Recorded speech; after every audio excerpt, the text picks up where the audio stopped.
আসসালামু আলাইকুম। আজকে আমি গাজরের হালুয়া বানাইছি। গাজরের হালুয়াটা কিন্তু খেতে খুবই মজাদার হয়েছে। আপনাদের ভালো লাগলে এভাবে বানিয়ে খেতে পারেন। এখানে আমি 1 কেজি গাজর নিছি। 1 কেজি গাজর ধুয়ে পরিষ্কার করে নিছি। আর এখানটায় আমি গাজরগুলাকে ছোট ছোট পিস করে কেটে কেটে নিব। গাজরগুলাকে পিস করে কেটে কেটে নেওয়া হয়ে গেলে আমি এখানে একটা কড়াইয়ের মধ্যে 1 কেজি পরিমাণ দুধ দিছি। 1 কেজি গাজরের জন্য 1 কেজি দুধ দিছি আমি।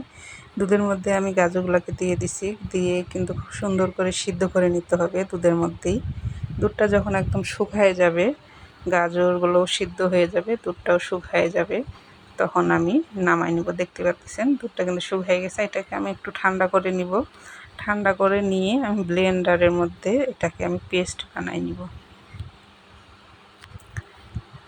এভাবে কিন্তু গাজরের হালুয়া খাইতে খুবই মজা হয়।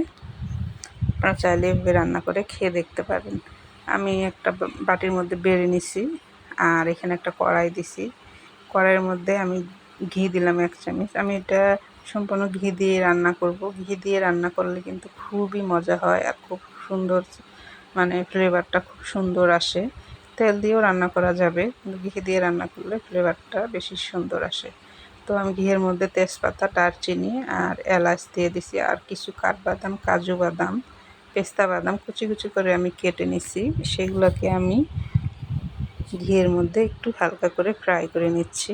ফ্রাই করা নেওয়া হয়ে গেলে আমি যে গাজরগুলোকে পেস্ট করে রাখছি সেগুলোকে আমি এখন দিয়ে দিলাম। আর দেওয়ার সময় অবশ্যই